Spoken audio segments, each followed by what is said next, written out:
4-5 ঘন্টা যাবৎ বেগম খালেদা জিয়ার মৃত্যুর খবর সোশ্যাল মিডিয়াতে ছড়িয়ে পড়েছে যে তিনি মারা গেছেন।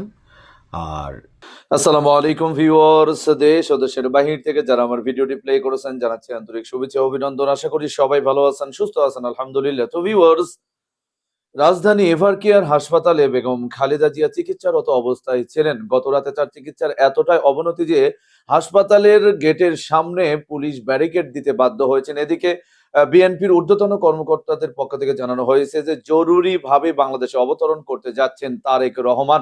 দুটো বিষয়কে কেন্দ্র করলে দেখা যায় যে আমাদের মাঝে হয়তো বা আর বেঁচে আছে কিনা খালেদা জিয়া, এটা অনিশ্চয়তা, যা পাবলিক প্লেসে প্রকাশ করছেন না নেতাকর্মীরা।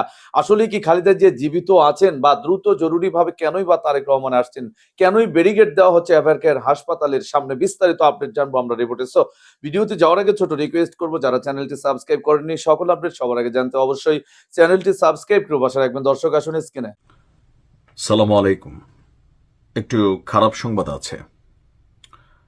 গতকালকে রাত্র থেকে এখন থেকে প্রায় 4-5 ঘন্টা যাবৎ বেগম খালেদা জিয়ার মৃত্যুর খবর সোশ্যাল মিডিয়াতে ছড়িয়ে পড়েছে যে তিনি মারা গেছেন।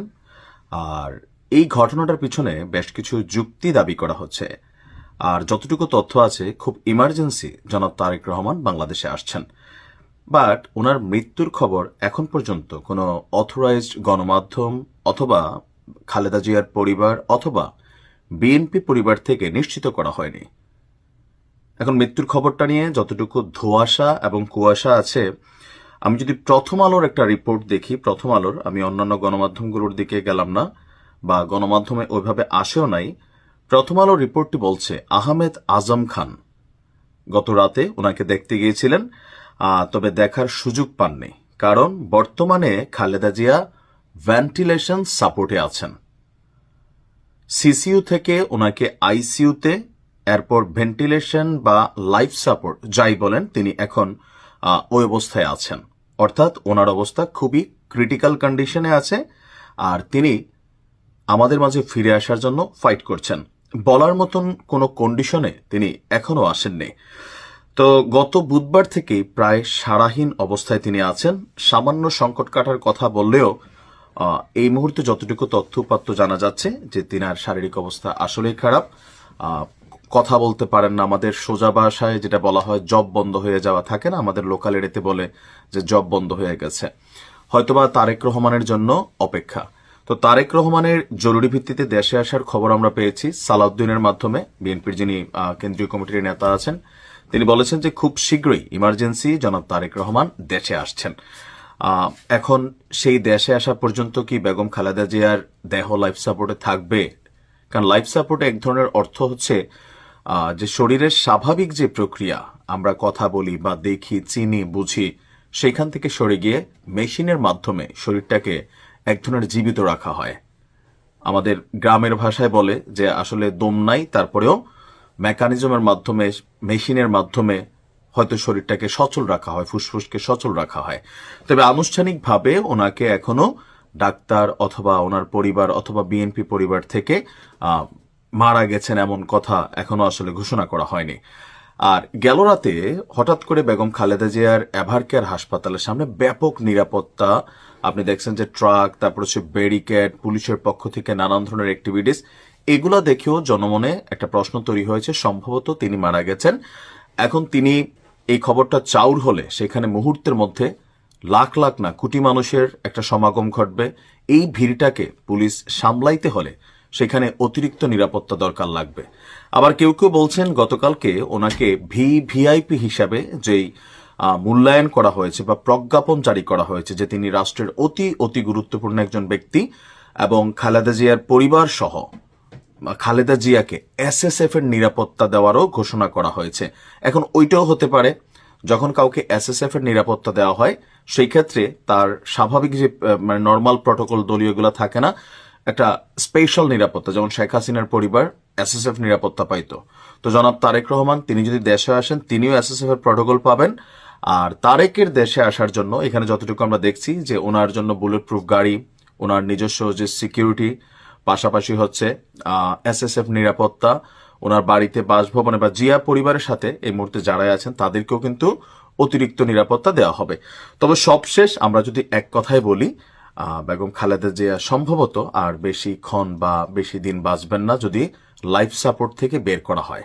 কারণ অনেক সময় লাইফ সাপোর্টে থাকা মানে হচ্ছে আমরা মেশিনারিজ, যন্ত্রপাতির মাধ্যমে বেঁচে আছেন, আসলে বেঁচে নাই। এখন এটা আনুষ্ঠানিক ঘোষণা লাগে। সো গতকালকে রাত্র থেকে যারা দেখছেন খবরগুলো যে মারা গেছেন, এটা আসলে শতভাগ সঠিক না। যেহেতু তিনি এখনো ভেন্টিলেশনে আছেন, লাইফ সাপোর্টে আছেন, তিনি এখনো আমরা ধরে নিতে পারি জীবিত আছেন।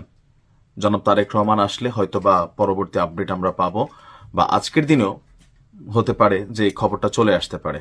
তবে আল্লাহ ওনাকে সুস্থ করে ওনার সন্তানকে এক নজর দেখার মতন তৌফিক দান করুক।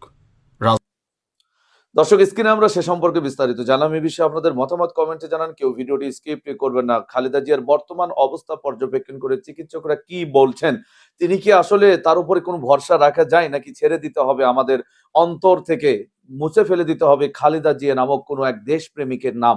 আসুন বিস্তারিত জানবো রিপোর্টে। বেগম খালেদা জিয়ার অসুস্থতার খবরের সাথে সাথে একই সাথে তার সন্তান জনাব তারেক রহমান দেশে ফিরছেন না কেন, কবে ফিরবেন, এই আলোচনা ভীষণ ডালপালা মেরেছিল, তর্ক বিতর্ক হয়েছে। এমনকি জনাব তারেক রহমানকে একটা স্ট্যাটাস দিয়ে তার কিছু সমস্যার কথা জানাতে হয়েছে। গতকাল সর্বশেষ অবস্থা দেখে মনে হচ্ছে তিনি অচিরেই দেশে ফিরছেন। সেটা মনে করা যথেষ্ট কারণ আছে, আর সেটা নিয়ে কথা বলতে চাই। তার আগে বেগম খালেদা জিয়ার আসলে শরীরের অবস্থা কেমন সেটা নিয়ে একটু কথা বলা দরকার। তিনি ভেন্টিলেশনে আছেন কিনা এটা নিয়ে গতকাল সারাদিন ডিবেট হয়েছে। কেউ কেউ বলছেন ভেন্টিলেশনে, কেউ কেউ বলেছেন লাইফ সাপোর্ট, ফুল লাইফ সাপোর্টে আছেন, নানা রকম কথাবার্তা। আমি সর্বশেষ প্রথম আলোর একটা রিপোর্টে দেখলাম যে তারা খোঁজখবর করে এটা জানাচ্ছেন তিনি ভেন্টিলেশনে আছেন। যদিও তার আগে বিএনপির একজন গুরুত্বপূর্ণ নেতা আহমেদ আজম খান এটা আমাদেরকে জানিয়েছিলেন।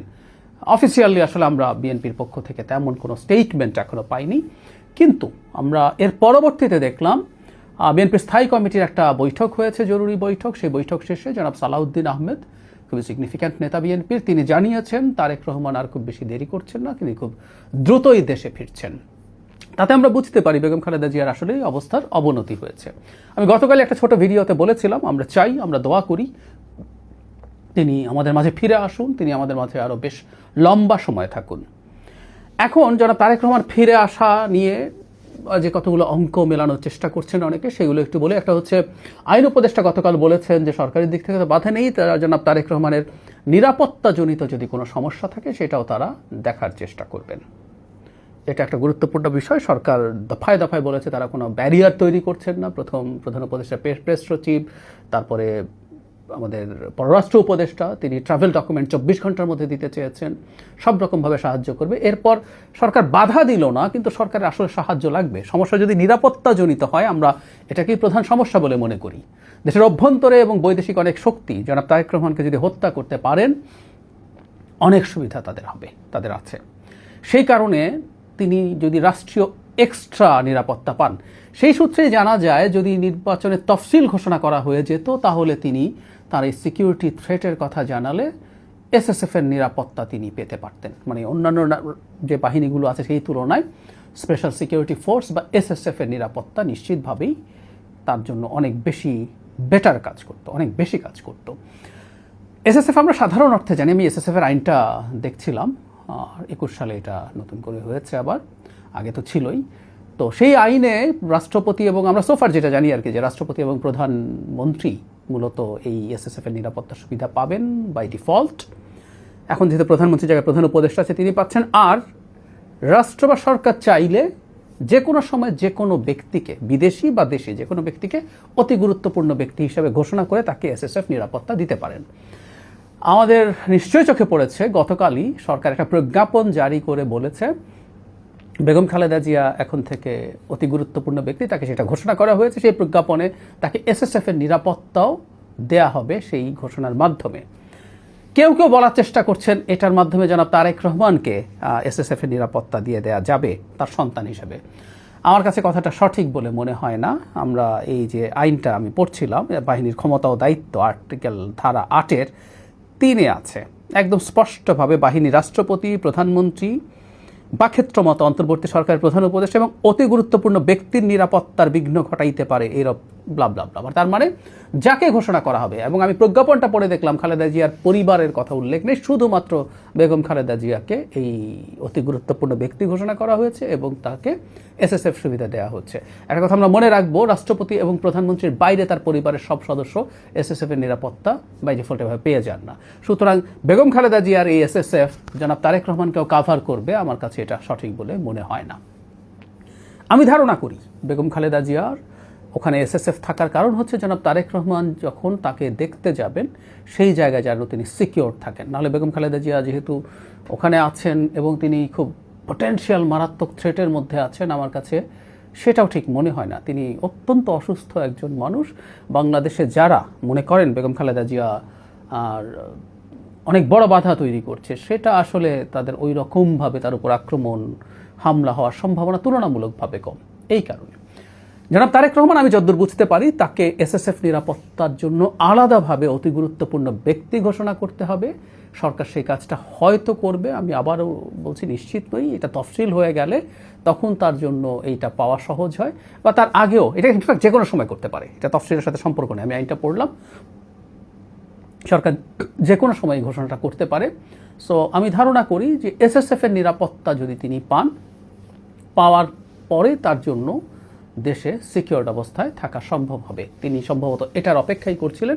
অবশেষে এটার মাধ্যমে আমরা বলতে পারি যে তিনি বলছিলেন যে এটা এককভাবে তার হাতে না। তার মানেটা হচ্ছে আমাদের প্রধান।